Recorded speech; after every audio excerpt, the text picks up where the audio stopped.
Olá, chamo-me Sofia Pinto Luz, sou médica imunoalergologista. Hoje venho-vos falar de alergia alimentar, mais especificamente de imunoterapia específica com alimentos.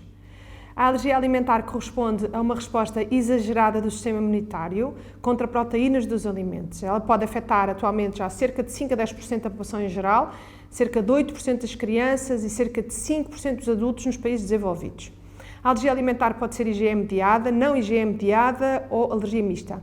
Na alergia IgE mediada existe a produção de anticorpos IgE contra alimentos. Normalmente a reação é rápida e pode ser bem perigosa. Os sintomas surgem em 30 minutos ou até 2 horas após o contacto com o alimento em causa. Na alergia não IgE mediada, neste género estão envolvidos outros tipos de células que reagem contra alimentos, em vez dos habituais anticorpos IgE.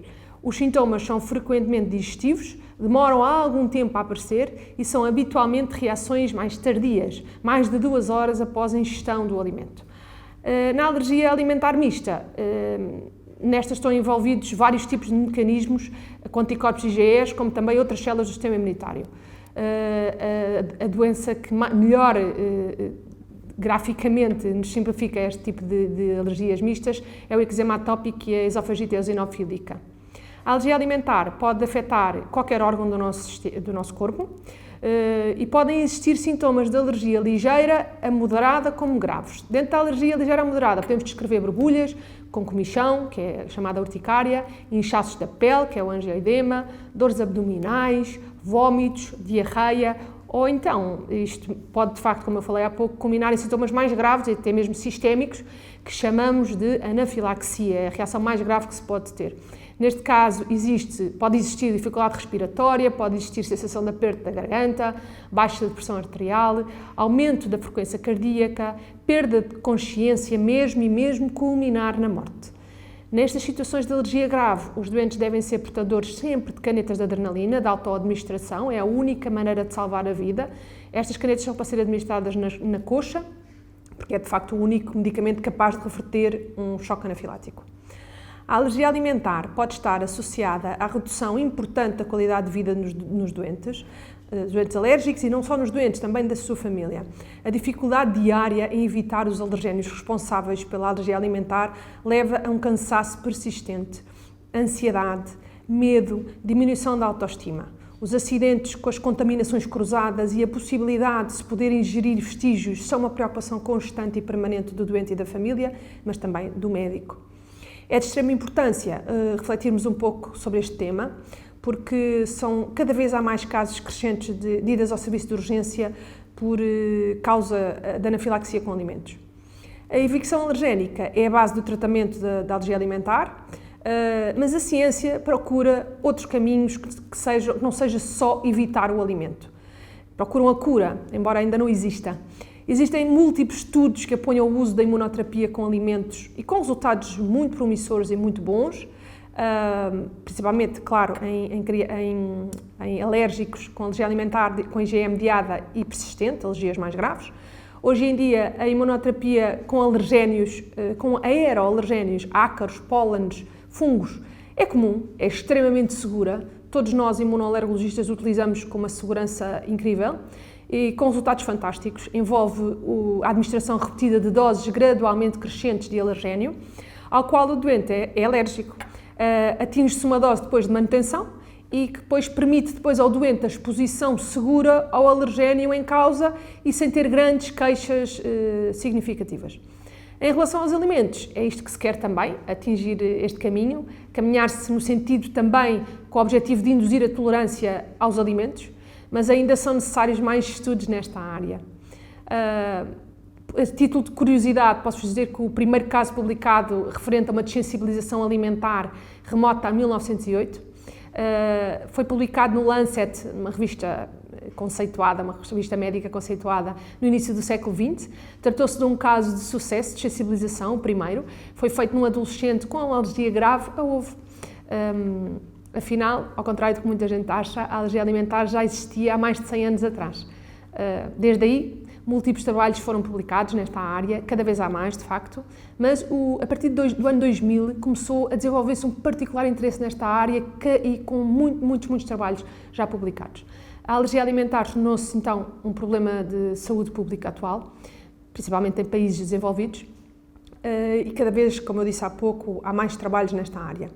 Existem para já 3 tipos de vias possíveis de administração da imunoterapia com alimentos. Podemos usar a via oral, a via sublingual e a via epicutânea.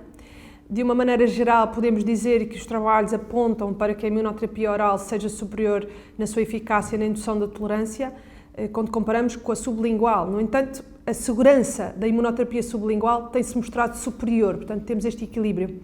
Na Europa, apenas é comercializada uma única vacina ou imunoterapia específica para alimentos, neste caso é o pêssego, e está sob a forma de vacina sublingual. Nos Estados Unidos da Europa, em janeiro de 2020, tivemos uma agradável surpresa, que a FDA aprovou pela primeira vez um tratamento para a alergia alimentar, neste caso para amendoim. Trata-se de um tratamento para crianças e adolescentes entre os 4 e os 17 anos, com diagnóstico de alergia alimentar IgE mediada, claro, a amendoim. Não se trata de um tratamento curativo, é preciso explicar isto. Tem o intuito de reduzir o risco de reação grave, neste caso a anafilaxia, sendo necessário manter na mesma a invicção alimentar de amendoim. Trata-se de um pó produzido a partir de amendoins, é embalado em várias dosagens, é administrado por via oral em doses crescentes e de acordo com o protocolo estipulado. A eficácia deste tratamento foi suportada por vários estudos, um estudo nomeadamente randomizado, duplamente cego, controlado por placebo, conduzido nos Estados Unidos, no Canadá e também na Europa, envolveu cerca de 500 crianças alérgicas a amendoim. Os 2 estudos de segurança que vieram ajudar e dar robustez a este estudo foram ambos duplamente cegos e controlados com placebo, envolveram mais ou menos cerca de 700 indivíduos. Em dezembro de 2020, já então após a aprovação da FDA nos Estados Unidos, a União Europeia vai então aprovar o primeiro tratamento, este tratamento que estamos a falar, para ser usado então na Europa.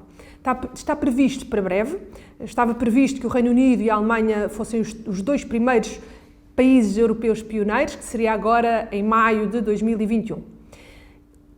Quero-vos dizer que é um passo de extrema importância para a alergia alimentar, contudo, faltam estudos também e dados firmes que avaliem a qualidade de vida destes doentes a longo prazo, porque é tudo muito recente. Tal como todos os tratamentos do mundo, posso-vos dizer que é necessário sempre tempo, para ser possível avaliar o risco-benefício do tratamento.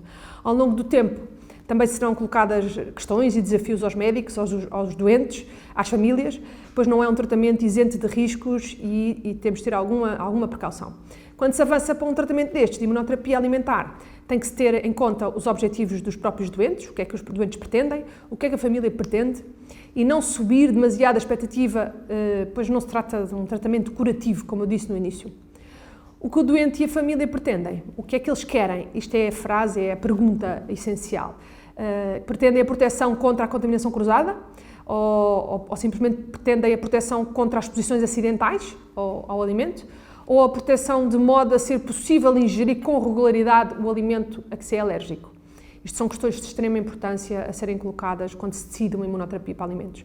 Em modo de conclusão, então, finalizo sintetizando a minha apresentação em alguns pontos que eu acho fundamentais em relação à imunoterapia específica com alimentos.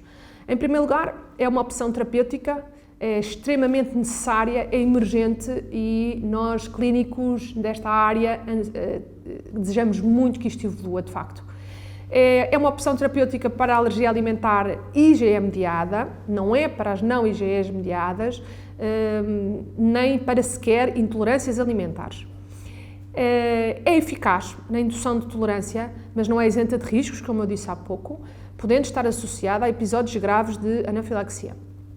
Como eu disse também, vou-me repetir que não é um tratamento curativo e não é apropriado a todos os doentes. As famílias dos doentes têm que ser bem escolhidos para iniciar este tipo de terapêutica.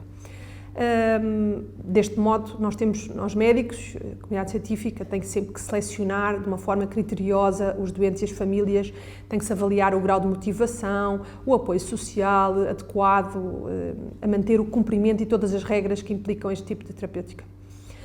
O que é preciso? É preciso manter doses diárias, sem falhas, manutenção das restrições alimentares e um acompanhamento médico regular, e nem todas as pessoas conseguem estes passos.